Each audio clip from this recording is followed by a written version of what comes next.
All right, just in time for Halloween, we have the scariest of them all, which is higher property taxes for the residents here in Massachusetts. All right. I don't know if you've been following this, but this has been going on for a while. There was an article released on October 10th. Mayor Michelle Wu is proposing higher property taxes for both residential and commercial real estate. All right. And I believe this was generated so that it could help pay a lot of the state workers, which I do understand, right? But it is a big burden on a lot of people, especially on fixed incomes. Right now, real estate is at an all-time high here.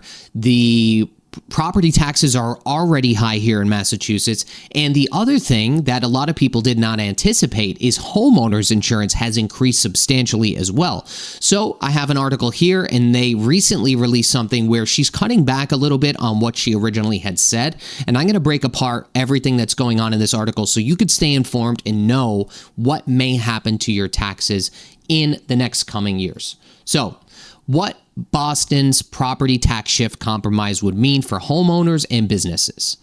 We'll get down to the bulk of this article here. It says, we have a deal. Boston Mayor Michelle Wu and local business leaders have agreed a compromise on her plan to shift more of the city's property tax burden onto businesses. Now, on the surface level, that is not great because I don't know if you saw this, but recently there was an article that was published about a building in the North End that's like over 40,000 square feet that's going to get converted from its more commercial office space setting to residential condos, which I am in agreement to. There's really shouldn't be any buildings just sitting there stagnant. And commercial real estate has really taken a dive because of people working from home. And, you know, it's very expensive to honestly lease a building in the city, let alone own a building in the city. It is super expensive. So I think that has had a pretty big impact on our commercial real estate here. But taxing businesses more to offset the costs that would be further imposed on the residents. Again, I feel like that's a situation where you're kind of robbing from Peter to pay Paul, but they do have some incentives here for business owners, which I'm going to get into. The deal intended to avoid both dramatic tax on homeowners, which this was the original article here, or painful budget cuts, which would allow the city to temporarily raise its commercial property tax rate beyond state limits, though it's less than Mayor Wu's original proposal and includes a few new protections for small businesses. And we'll get into that. So I don't understand, like, you know, the reasoning. I mean, I understand the reason that they're attempting to do this, but they're also generating money to help protect these smaller businesses as well. So, like, I don't know if this is going to be like a net positive or a net negative, right? Here's what to know. This is how it started, all right? The state law allows cities and towns to set different property tax rates for residents and businesses, but it limits how much higher the tax can be for businesses, up to 175% of what the rate would be if residents and businesses had the same rate. Because of that limit, Wu said a projected decline in office values could force the city to raise property tax rates on residents to make up for the lost tax revenue, or resort to service cuts and layoffs, which obviously suck. There's a lot of the state real estate taxes are paying for state workers. That's just the way that it goes, all right? And the fact of the matter is she and, you know, most of us in real estate here see a decline in the commercial space, all right? It is happening. It's happening in a lot of different markets, actually. Now, how it's going. Wu's original plan would have increased that limit to 200% before bringing it back to 175% over 5 years. Just so you understand, roughly, that translates, and it may say this later in the article, it roughly translates to about $500 extra a year in property taxes. That's at least what it was, okay?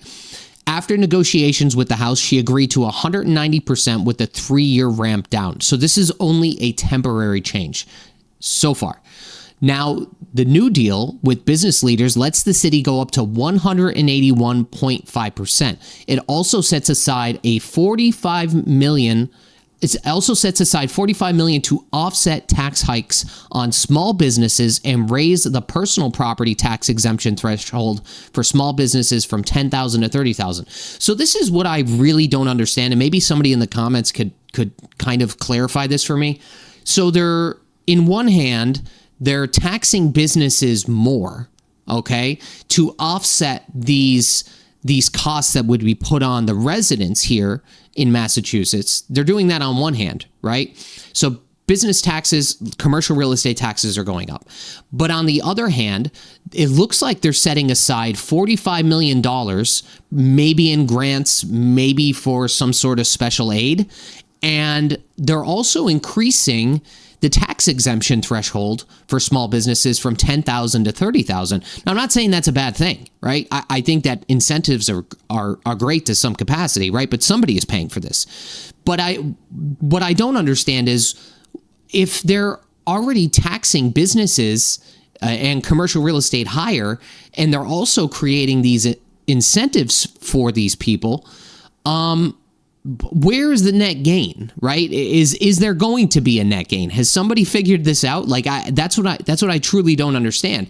You're taxing them higher, but you're also giving them incentives to help them, which I agree with the incentives, but why tax them higher in the first place? That doesn't make sense to me. If somebody substantially smarter than me in the comments knows, please let me know.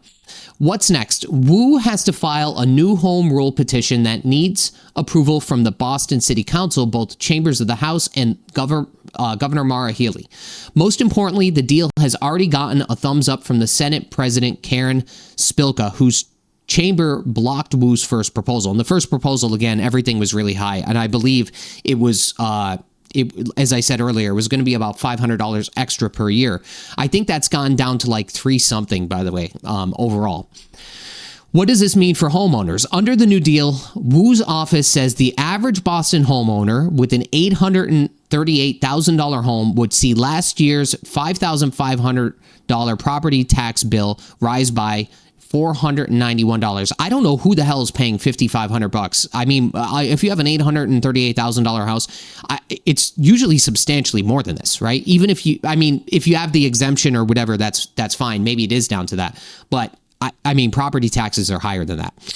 Spread across coming January and April property tax bills. The city previously said the average hike would have been $768 with the current 175% tax limit compared to a $273 hike if it was upped to Wu's preferred $190. So it says the city's previously said the average hike. Okay, so I was wrong. So it was more than $500. It is $768. That's a lot. All right. It's a lot of money. It's a lot of money over the course of a lot of residents, right?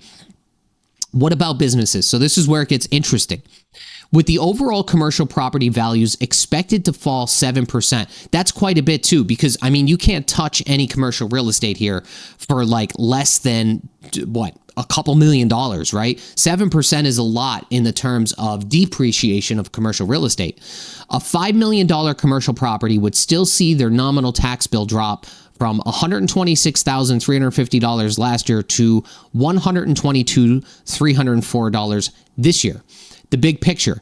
Business leaders think this could have just been the first chapter of a debate over generating tax revenue in an era of hybrid work and slumping office building values. Greg Vassell, CEO of the Greater Boston Real Estate Board, told WBUR's Amy Sokolow that he thinks we're in uncharted territory. Jim Rooney, the president of the Greater Boston Chamber of Commerce, supports the new plan, but he told WBUR's John Bender the city should still slow its spending. Otherwise, we are back at this same conversation, he said. So happy Halloween. You got higher taxes, right? Now, taxes are always going up, right? They pay for the roads, they pay for the schools, they pay for our state employees, which is fantastic. My problem with stuff like this is I feel like it's a Band-Aid, right, on a bigger problem, which is the budget, spending budgets. Now, this is, again, beyond my pay grade. I don't really look into state budgets and all of these things, but when you're doing something that is temporary and then you're ramping down, I feel like that is literally it's just a Band-Aid on a bigger problem, right? And in my opinion, and people are probably doing this, right? They need to tackle the budget and spend their time and resources on tackling that versus taxing the residents. Because the fact of the matter is, when it's something as simple as, hey, guess what? Your taxes are going up. That is not good, right? And everybody will be up in arms over something like that. Like, there's not going to be a lot of people that agree with these things, right? On a surface level, right? They're not thinking bigger picture. And that's a very easy thing to understand and comprehend, higher taxes. What is a harder thing to understand and comprehend, and something that most people don't necessarily worry about because it's not affecting them directly, is budgets. And the fact of the matter is, they need to spend more time and resources on figuring out the budget, right? And maybe some cuts here and there, which also sucks, right? Yes, it also sucks. You're robbing from Peter to pay Paul, essentially, in any of these circumstances.